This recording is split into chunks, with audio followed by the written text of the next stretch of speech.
It is indeed not Thursday at 9 o'clock. And we had talked about whether this could wait until Thursday at 9, but just based off of the first piece of news that Philadelphia fans had to deal with today, Ryan and I were fired up enough to call an emergency pod. That was hours before we found out that things were getting substantially worse. And if we weren't already doing this emergency pod, I think we absolutely would have once the second round of news broke. Those two things being, the Sixers once again punting at the trade deadline rather than pushing their cards in and competing like their franchise cornerstone publicly begged them to do when Joel kind of called out ownership and said, look, the last few years we've been trying to duck the tax. I think this team has what it takes to kind of, to make a run at it, and I would like to see us not duck the tax this year. That's just not talk you hear from that many superstars. A lot of the time, it's a lot of coach speak, a lot of, like the guy we have in this room, et cetera. I mean, for Joel to call out the finances of Josh Harris and how he manages the team, shows how over this he is. And the Sixers repay, I can't stress this enough, your MVP candidate, your MVP winner, perennial MVP candidate, franchise cornerstone, begging you not to duck the tax by trading one of your most promising young pieces to duck the fucking tax. I just don't understand. I'm so sick of Daryl Morey and more Josh Harris and Daryl Morey running this team, because we just traded a 21-year-old who was going to walk away with Rookie of the Year last year, who was just finding his stroke this year. Probably one of the best bench scorers this team has on a team that is dying for bench scoring. And we traded him away so that the Sixers could duck the tax and Josh Harris could obviously spend this on the 35-year-old one-year corner deal. The fucking tweet. Commanders, dude. I'm losing my shit here. Yeah, what I want to know is the Shams tweet, all these tweets are like, oh, the Sixers have a plethora of guards. Do we really? No, we don't. We really? No, we don't. We have Quentin Grimes, we have EJ, and we have Maxey. If one of those guys go down, we're playing Eric Gordon or Kyle Lowry. I don't want to do that. So I don't get where this whole plethora thing is. It's ridiculous. Yeah, we have 3 NBA-worthy guards. You can't count. Look, Kyle Lowry was always going to be here in the Udonis Haslem extra coach role. I understood that coming into the year. I don't give a shit about Eric Gordon. He's got no ties to the area. I mean, I don't know if he has pictures of Daryl Morey that he's afraid to circulate or something, but I mean, we were an Eric Gordon amount of money away from ducking the tax, I believe, or very close to it. I'm looking. It didn't have to be Jared McCain. Now we'll get into the haul in a second. Definitely Eric Gordon. Yeah, it is worth mentioning what the Sixers got in return, but it's the Thunder again. This feels like Isaiah Joe Part 2. If you remember years back, Isaiah Joe barely cracked the Sixers rotation, but when he got in, he was a sharpshooter. You could see the potential. We might have something in this kid. Daryl Morey thought he was selling high, sold him off to OKC for late second-round draft capital, if I remember correctly. OKC turns him into an absolute lights-out sharpshooter. He plays key minutes, one of the best shooters percentage-wise in the NBA year in and year out. And then, you know what? We learned from that. We're not going to do that again. We get this, diet Steph Curry prototype kind of player. He's not Steph. Let's not go crazy. But he models his game after him. He's very good off the ball. He's a very good shooter. He's a pretty decent ball handler. Take that responsibility away from Max every now and again. We send his ass to OKC. Yeah, the final nail in the coffin is going to be Isaiah Joe dropping 30 tonight, because the whole Thunder lineup's out, and Isaiah Joe's going to get some serious runs. So that's going to be the final. That's going to be the final thing for Philadelphia tonight. But I don't know what the thought process is here. I know exactly what it is. We know exactly what it is, but you know what it is, but you can't quite conjure the thoughts to really rationalize it, because like you said, Embiid came forward. He said, stop ducking the tax. And the first thing you do is trade a young, productive player. I mean, you have Kyle Lowry here, like you said. You have Eric Gordon. Kelly Oubre and Quentin Grimes are probably going to walk this offseason. Like, why did you not just trade Quentin Grimes? Like, that's the most bewildering part, and I feel like I'm in the twilight zone because I'm reading Sixers Twitter, and they're like, "Well, no, now we have the cap flexibility to re-sign Quentin Grimes." Quentin Grimes has been horrible this year. I know what he did last year when we had absolutely no other scoring options. I get it that he looked really good and he thought he was good enough to get $25 million in the offseason. Quentin Grimes has been a zero this season. And I'm supposed to, sleep soundly tonight knowing, well, yeah, we lost, Jared McCain. But at least we have Quentin Grimes, who we're going to have to massively overpay for because we painted ourselves into this corner where we have no other card depth. Dude, it's just who has it worse? And that's the thing. It's just being a fan of this goddamn city. Days like this don't happen to other like cities. I've never seen it happen to an LA team. They just randomly get Luka Doncic like dropped in out of nowhere. They get that. New York, they have stars taking pay cuts like Jalen Brunson to sign other people. Average day in Philadelphia, all world assistant coach retires, trade away young promising player. Philly suck. In the next 3 hours, I don't know.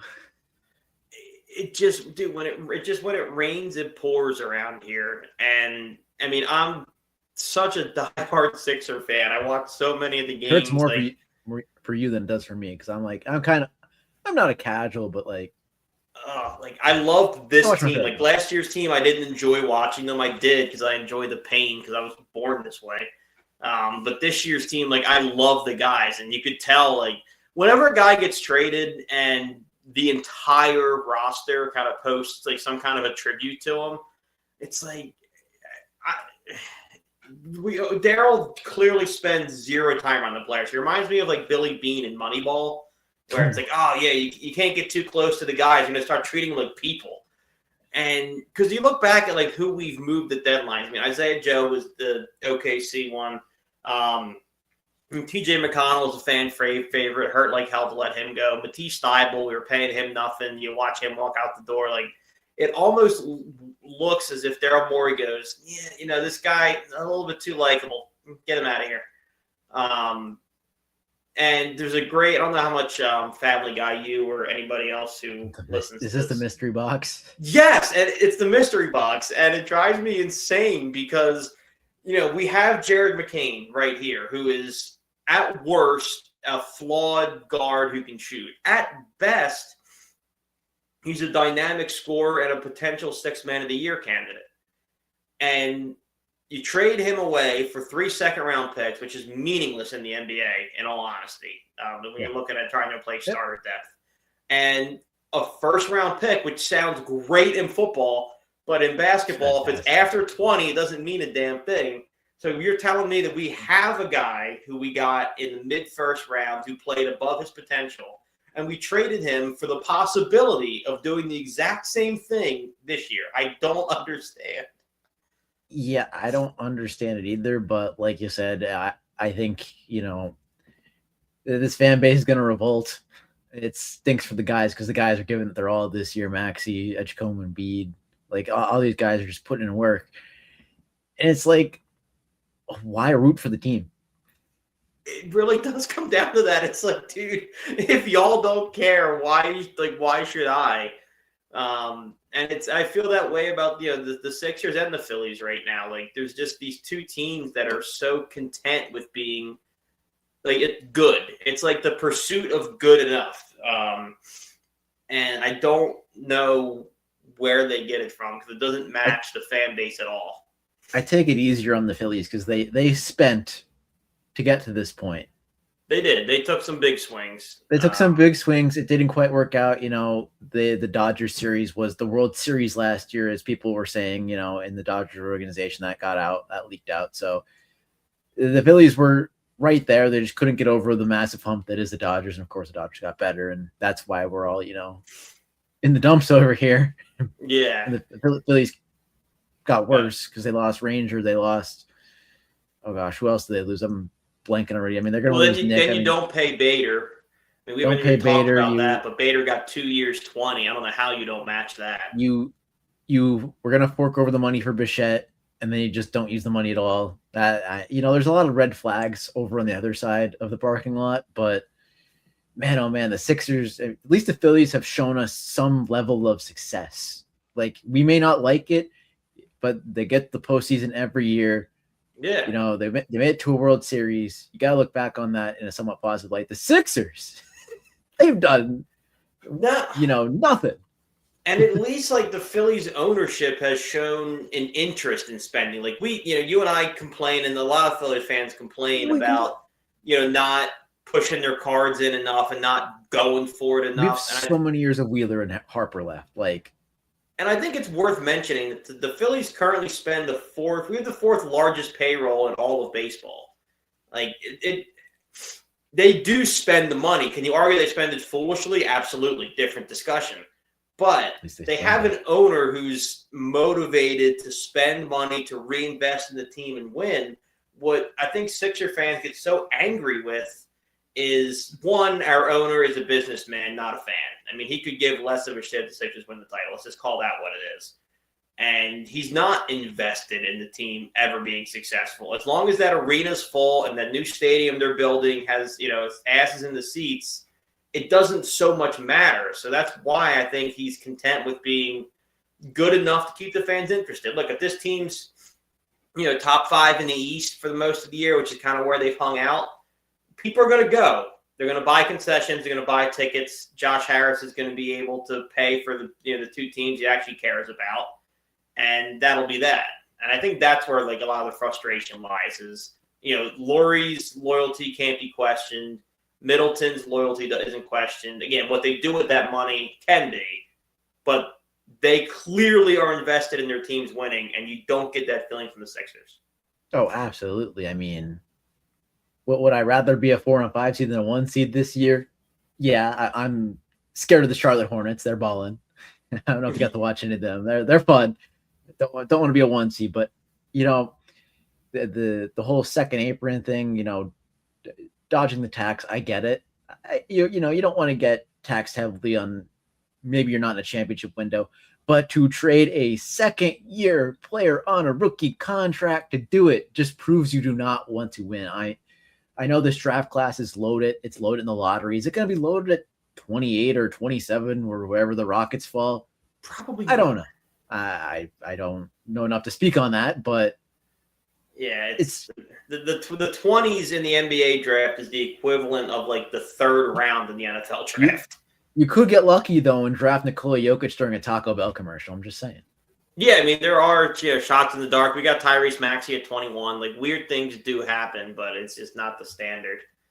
And that felt like, for most of the day, that felt like the worst thing that could have happened today. It's ruined my breakfast sandwich at lunch. I was having a breakfast sandwich for lunch. I saw the tweet, just ruined my whole day. Yeah, and that was you know what? McCain sucks. McCain leaving sucks. Today's going to be a rough one. It's just part of being a fan. We've been here before. We can do this. It's just going to be a rough day. And then I'm sitting at home watching Brooklyn Nine-Nine, trying to enjoy my evening.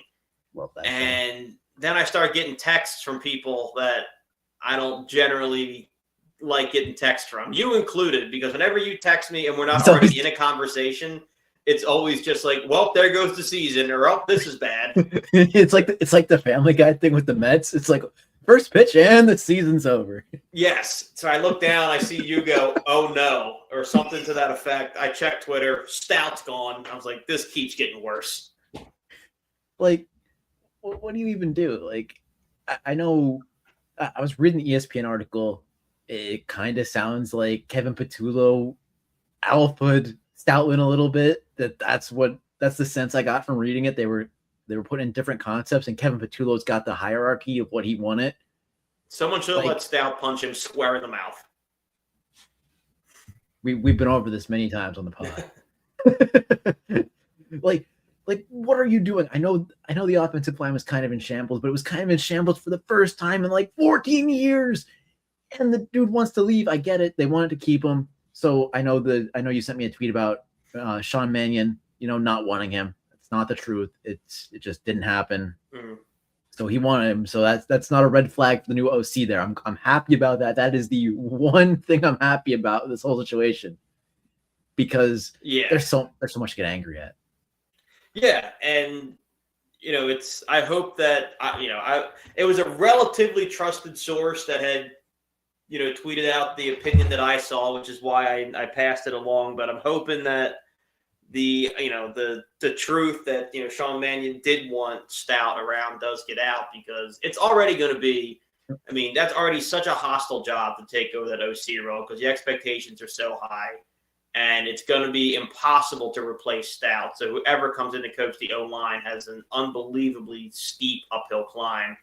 They don't need the additional microscope of feeling like the person that pushed Stout out the door.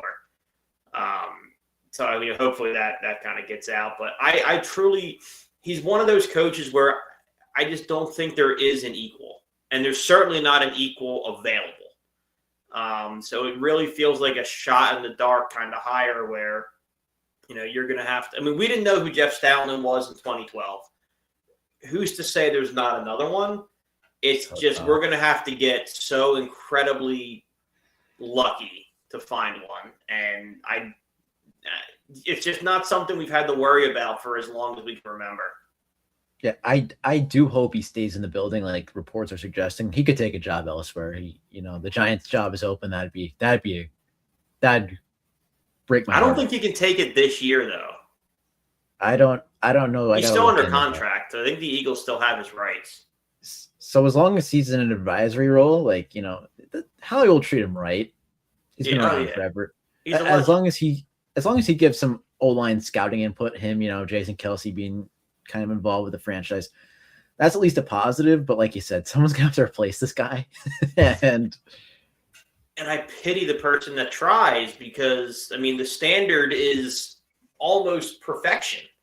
Like, think back, this Chip Kelly era, it was tough, to judge the O-line in that era because of the scheme that Chip Kelly was running. But was it even a scheme? Yeah, you think of 2017, you think of the last decade easily. I mean, the Eagles are perennially a top 5 offensive line in the sport for a decade consistently. That's almost impossible to replicate. And, last year was the first time that we had some moments where you're like, the O-line could be better. But then again, I mean, it's very hard on an O-line when the defense knows exactly what's coming. We had talked about with the snap count. If you're snapping the ball with 1 second left, everybody's getting the jump. There's no surprise there. If your formations are telling the defense what you're going to do, well, then they can stack the box accordingly. They can time themselves accordingly. Does Stoutland deserve some of the blame in 2025? For sure. Some young guys didn't progress the way we're accustomed to with Stout, but there were absolutely other factors making his job a whole lot harder. We were willing to shake that off because we had so many years of greatness. No one in the fan base cared. Everyone was like, O-line had a bad year. Stoutland will come back next year and they'll get it right. That was the general temperature around basically the whole fan base. And like I said, I was reading that article. They're messing with his play calling title. Sirianni. Yeah, I would assume. There's no way Howie stripped the title, right? Of run game coordinator. There's no way it was Howie or Laurie to do that. Stoutland's been around too long. It was Nick. So, I've been team fire Nick for I don't know how long. It's been a while, right? Yeah, pretty much since you won the Super Bowl. Yeah. I just saying, I would have traded Nick for Ben Johnson in a heartbeat. But now you have long-term guys. Vic Fangio, he wants out. Basically, yeah. Stoutland's gone. Lane Johnson's gonna retire. You have to fire Sirianni. You have to. The problem is right now you can't. Right this second you can't. You know how much money I would give for them to be able to swoop in and steal Kubiak from the Seahawks? It's not going to happen. It's totally. 0% that's why you got to ride with them, unfortunately, especially now. I mean, you have Fangio toying with leaving. You have Stoutland actually leaving. If you were to fire your head coach right now, I think it would set the Eagles back several seasons organizationally. I mean, we would look. Remember how a couple weeks ago we were laughing at the Buffalo Bills and thinking, God, I mean, we used that used to be such a well-run organization. What the hell happened? I mean, we're not there yet, but our legendary DC has threatened to leave. Our O-line coach for 13 years, who could have stayed as long as he ever possibly could have wanted, actually did leave. Like, the ice beneath Nick Sirianni is growing ever thin. I think he's the first head coach fired in this upcoming league year. Once we start playing games, I think he's the guy. Because I think there's a couple coaches that have, there was 10 spots filled this offseason. So, they're all safe. Then you got your mainstays. And I'm trying to think, maybe Todd Bowles goes quicker than him. That's a name. It depends on but I think Sirianni goes first. Aaron Glenn. I think Sirianni should be on a tier with those guys. Like he should be. He's earned the right to be ahead of Aaron Glenn. He does have a Super Bowl, but how much was him? Enough. No one else ever did it. Andy Reid's one of the best coaches to ever coach football. He didn't do it here. I'll be ever waiting for a 30 for 30. I can't wait. Where I get the answers I so desperately want it, and it confirms my bias. And look, you can look at this a couple different ways. I've seen and I've heard compelling enough arguments to the point where the stout news or Nick being able, I should say, to pull. To pull rank on Stout, and then for Patullo to be able to pull rank on Stout with Nick's backing, it might show the opposite of what we're thinking. It might show that Nick has a stronger foothold in this organization than we even realize, because, like you said, there's no way. There's two scenarios. There's no way Howie signs off on what happened to Stout this year, getting passed over by Nick and getting passed over by Patullo. There's just no world in where that happens. So two things happened. Either Sirianni on the field has the clout to go around or over Howie Roseman, or he went rogue and just said, fuck it, I'll do it anyway. On one of those, it backs up your claim where Nick's dangerous and he probably needs to go sooner than later. The other one would show that he is a stronger figure in the Eagles organization than we want to believe that he is. What outcome do you want, though? I would rather Howie be the Churchill of the Eagles and be the unquestioned, undisputed, what I say goes leader. So I would like the scenario where Nick went rogue and it costs him. There are people on Twitter who I trust who are in and around the team that say it could be the other one. The problem is, if he went rogue on Howie, he's probably out the door. That's what I'm saying. But that's of those two worlds. I don't like a world where Nick Sirianni can trump Howie's decisions. I don't think that world should exist. It's so tough with what the Eagles are right now. A year of Vic Fangio, a year of Jeff Stoutland, a year of Lane Johnson, even though he was hurt, and who knows what went on there. Maybe we get a year. We might not. He's never played for another O-line coach. Why should he come back? He shouldn't. He might. So not. I will be scouting tackles heavily this year. And I think that's the part. And we have 5 minutes left. I want to make sure we get the two things.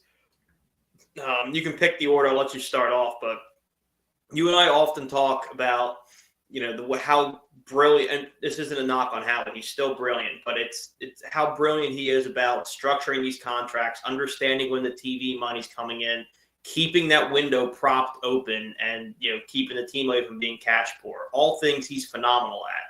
What I don't think you, myself, or any other Eagle fan considered was the other things that can close the window. Stuff that we're looking at now. We're going to go into, let's say, best case scenario 2027. Stout's out the door. Vic is certainly out the door. In your scenario, we're looking for a head coach, which could be good, could be bad. Lane Johnson's done. AJ Brown's gone. AJ Brown could be gone. That new era of having to rebuild key parts of this team could come a lot sooner than I think a lot of us were expecting. We were worried about other things. We were worried about spending too much money, not about what's happening right now. Yeah, the NFL doesn't stand for National Football League. It stands for not for long. It does, yeah. The windows are so short. I always post that Dan Campbell quote. Our window's been long. it's been insanely long. It's been open every year because of what Howie Roseman and what these assistant coaches. I'm not going to give Nick any credit. I feel bad about that, but maybe that's just me confirming biases again. But it's just a testament to how long this window's been open. Like I said, the Dan Campbell quote, "This might have been our only shot. Look at them now." We've talked about this on the pod a couple of weeks back. Yeah. Look at these teams now. Like the Eagles have been able to sustain success for so long that they're around every year. We thought they could run it back this year. If they didn't have Kevin Patullo at offensive coordinator, they might have been able to run it back. I mean, of course, Lane Johnson being out, he's the whole engine of the offense. It's, that's something we'll have to address later in the offseason. When he inevitably retires, I think people should brace for that now. I think before, it's all downhill slope, the boulder keeps getting larger. Just tack it on right now because it's happening. I'd be surprised if it didn't at this point. Me too. I'd be surprised if he's back. Like I said, he's only ever played for Stout. It was probably his last year regardless. Why do you want to go try to learn a new system under somebody else? I love for him to be in a role with the coaching staff or front office, though. Yeah. No, that would be – I think that, obviously – I've seen people like naturally online go, oh, dude, Jason Kelce, perfect fit.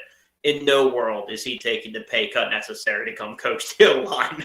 I mean, he loves this team. He's not an idiot. There's just no way he does that. But I mean, no stress, TV money. Come on now. Yeah, no way. But I think Lane would be a good fit. But it's just, I don't know. It's just interesting where you were worried about so many things. In the NFL, it's almost always money. We just run out of money to pay these guys, and then the team eventually takes a hit. And we are still. We are, but I mean, I wish I could find that tweet with the number and all. It's up to 303, I believe. Yeah, it's up like 30 mil. Give or take a couple dollars. Yeah, so but it hits at the times that Howie structures these deals to end, so that we generally, we'll hit the cap, but then we'll get some cap relief in the form of new TV deals, so you're able to keep most of your core together. And you just kept thinking that strategy alone was going to save us. And it's all Howie can do. Like, it's not, this isn't anything that he did.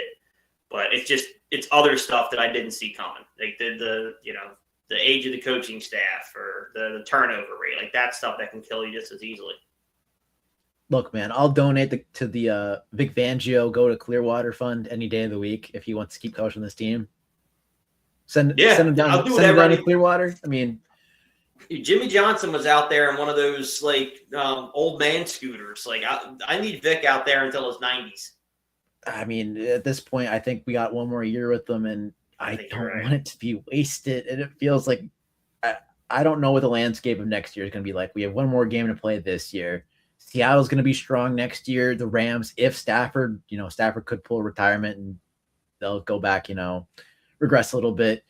You have other teams that are getting better. The Packers are always good. If the Vikings figure out quarterback, there's still some strong teams. There's no juggernauts with this cap structure, but Seattle kind of concerns me again because they have over 80 million cap space. They have some free agents to resign, but if they want to go out and get somebody, they could do it. Yeah, they're this good already. They're where we've been fortunate enough to be, where you're extremely talented and you're flush. That's what happens when you draft well. The draft is so key. And that's the other thing with the last, kind of minute, because you're our draft guy here. A lot of people are going to notice, what not having Stout is going to do on Sundays. And, from September to February, we're going to feel it. I think a lot of people are overlooking is how great he was at identifying O-line talent. Howie Roseman's an unbelievable drafter. I'm not taking anything away from Howie. But it's widely known that Jeff Stoutland has serious input into these offensive line picks that we're making. So losing that voice in that war room is going to hurt. I think we still have that, though, as of now. It depends on what capacity. And I don't know how the NFL works in that regard. I mean, it's in an unofficial capacity. Can you advise a team on draft picks? I've seen worse. I've seen worse go unpunished. So, yeah, we'll see, what he's able to do there. But I think that's a huge part of the Stoutland experience that, at least in the immediate wake of this, is getting overlooked.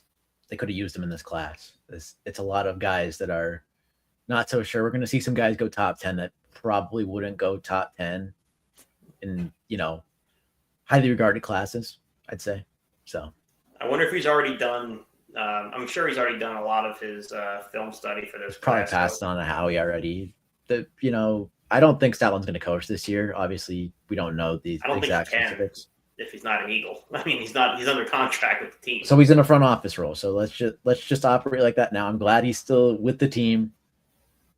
But man, what a disastrous day this has been. It just snowballed and just kept getting worse. And it has. It's been. Who knows what the Phillies are going to do? Like I said, later tonight.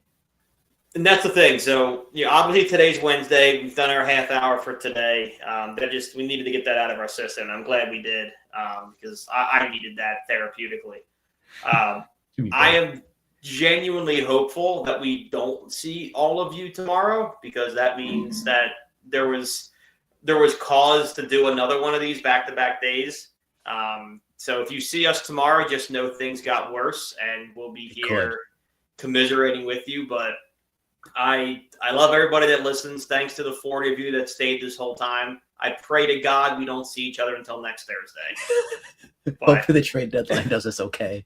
Until such a time, I'm Brandon. That's Ryan. This is the Passive Report. See you later.